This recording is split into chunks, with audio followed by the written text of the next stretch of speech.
Bonjour à tous, nouvelle vidéo aujourd'hui dans laquelle je vais vous lire et vous commenter une dictée afin que vous puissiez vous améliorer en orthographe. Mon support est un poème de Robert Desnos, Littérature, tiré de son recueil poétique Destinée arbitraire. Robert Desnos est un poète et résistant français né en 1900 à Paris et mort du typhus le 8 juin 1945 au camp de concentration de Terzianstadt en Tchécoslovaquie. Le typhus est une maladie infectieuse, contagieuse et dévastatrice caractérisée par une forte fièvre et des troubles neurologiques. Je vais commencer par lire la dictée en effectuant les leçons. Soyez-y très attentifs car cela vous permettra d'orthographier correctement la fin de certains mots. Je voudrais aujourd'hui écrire de beaux vers, ainsi que j'en lisais quand j'étais à l'école. Ça me mettait parfois les rêves à l'envers. Il est possible aussi que je sois un peu folle. Mais compter tous ces mots, accoupler ces syllabes, me paraît un travail fastidieux de fourmi. J'y perdrais mon latin, mon chinois, mon arabe et même le sommeil, mon serviable ami. J'écrirai donc comme je parle, et puis tant pis si quelque grammairien surgit de sa pénombre voulait me condamner avec hargne et dépit. Il est une autre science où je peux le confondre. Une fois la dictée écrite, votre professeur vous laisse du temps pour vous relire. Cette étape est primordiale. Ne la négligez surtout pas. Se relire consiste à se poser des questions d'une manière intelligente. Les erreurs grammaticales, c'est-à-dire celles qui portent sur les accords sujet-verbe et les adjectifs qualificatifs, sont les plus pénalisées.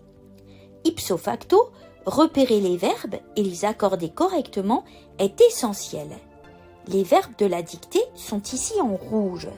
Voudrait, lisait, était, mettait, est, soit, paraît, perdrait, écrirait, parle, voulait, est, peut. Le verbe s'accorde en genre et en nombre avec son sujet. Pour trouver un sujet, il convient de poser la question « Qui est-ce qui ?» Voici deux exemples. Regardons le deuxième vers de la première strophe. Qui est-ce qui lisait? Réponse « Je ».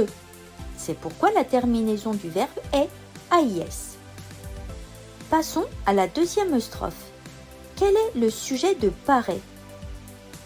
Pour trouver le sujet, je pose la question « Qu'est-ce qui me paraît un travail fastidieux ?» Réponse « Compter tous ces mots, accoupler ces syllabes. » Et oui, un sujet peut être de n'importe quelle classe grammaticale. Ici, un groupe infinitif. Pour finir, faites attention au temps utilisé et demandez-vous pourquoi l'auteur les a employés. Pourquoi le conditionnel, le présent de l'indicatif ou le présent du subjonctif.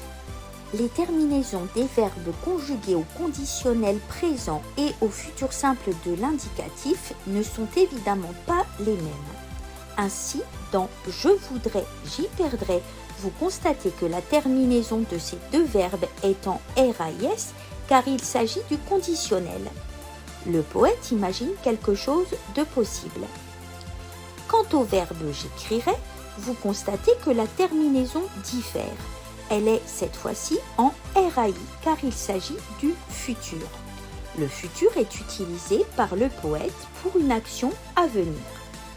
Enfin, le subjonctif est appelé par la proposition subordonnée complétive, que je sois un peu folle.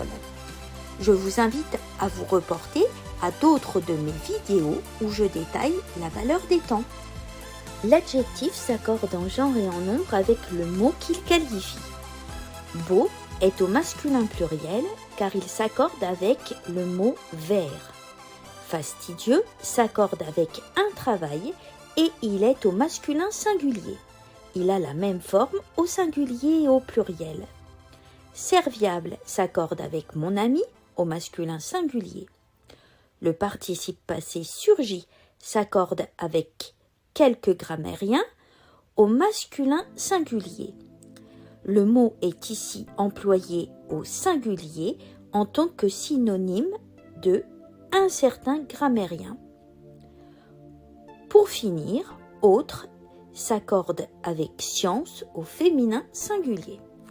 Pour le lexique, des difficultés potentielles sur les mots à l'envers, accoupler ces syllabes, un travail fastidieux de fourmi, tant pis, grammairien, pénombre, condamné, avec hargne et dépit, science.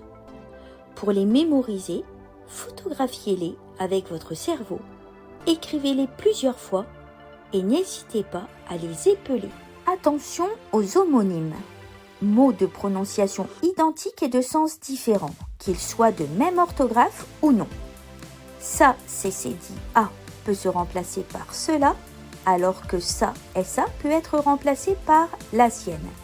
A avec un accent est une préposition, alors que sans accent, il s'agit du verbe avoir que l'on peut remplacer par avait. EST est le verbe être que l'on peut remplacer par était, alors que ET est une conjonction de coordination que l'on peut remplacer par et puis. CES est un démonstratif, alors que SES est un possessif. Ou sans accent est une conjonction de coordination que l'on peut remplacer par ou bien, alors qu'avec un accent, ou est un pronom relatif qui reprend généralement le mot qui est placé devant lui.